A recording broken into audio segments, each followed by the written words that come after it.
مساء الخير. مجرد فكرة، حلقة جديدة.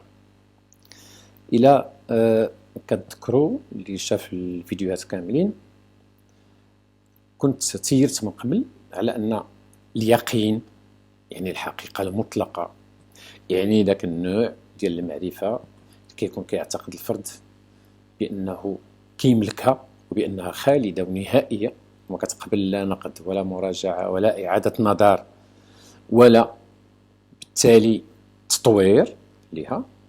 ما كاينش، ولكن الحقائق كاينه متعدده حسب طرق ديال التفكير ديالنا والادوات باش كنبنيو هذه الحقائق هذه بصفه عامه. مقابل هذا الشيء بغيت نحدثكم اليوم على حاجه اخرى، على واحد جوج الكلمات، جوج الافكار مهمه جدا: الظلام والنور.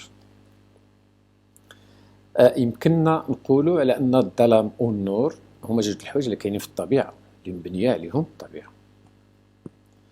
الظلام كذلك بحال النور كيمكن يكون في العقل الإنسان وفي روحه وفي فكره وفي ثقافته وفي سلوكه، سواء مع راسه أو مع الآخرين أو مع المجتمع اللي كيعيش فيه بصفة عامة، مجتمعه بالدولة ديالو كل شيء وتجاه العالم. كيكون الإنسان في الظلام ما تنحكموش أخلاقيا أو عقائديا. فاش تيكون مثلا هي الصفات كثيرة، فاش تيكون متشائم، فاش تيكون محساد،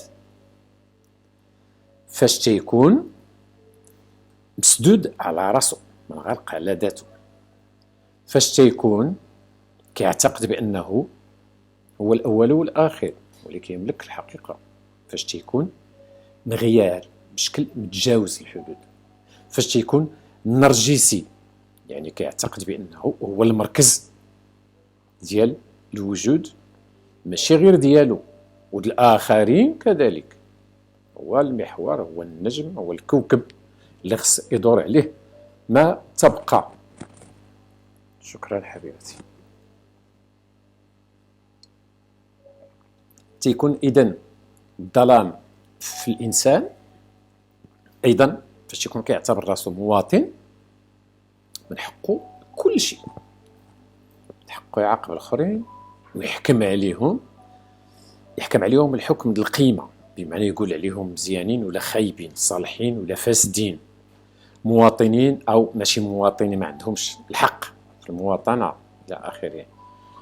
وبهذا الشيء تيكون هذا السيد هذا، هذه الشخصية هذه، السيد أو السيدة، كيلغي القانون، كيلغي النظام، كيلغي الدولة، كيلغي الأخلاق، كيلغي أهم شيء في الحياة اللي هو التنوع والتعدد.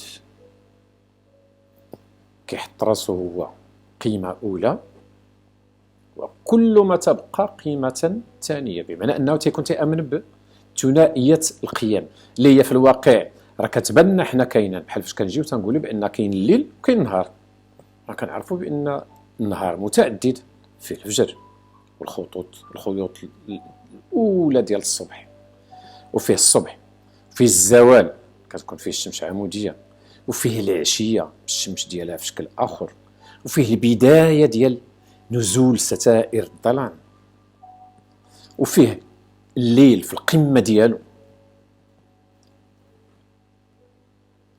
هاد التعدد هذا في ثنائية القيم هو اللي كيخلي الإمكانية ديال وجود نمط آخر من غير الظلام اللي هو النور. باش نهضروا على النور كنهضروا على تعدد القيم.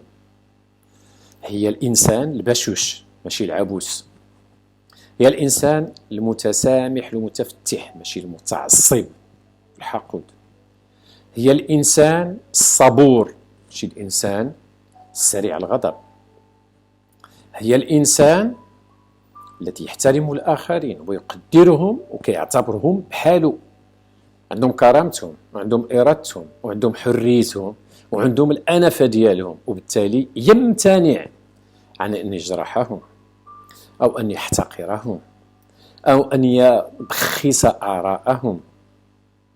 وبالتالي هذا باللغة السياسة هو الإنسان الديمقراطي، باللغة الأخلاق هو الإنسان الخير، باللغة الاجتماع هو المواطن الصالح، باللغة الحب هو الإنسان الذي يكون غيريا وقادرا على أن يحب، وقادرا باللغة الفكر والثقافة على أن يمارس النقد الذاتي، وعلى أن يعتبر بأن وجوده وحده لا قيمة ولا معنى ولا دلالة له إلا بوجود الغير.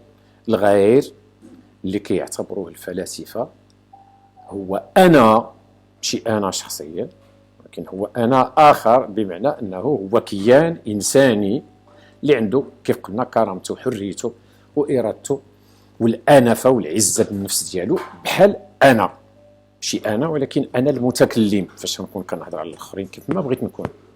إذن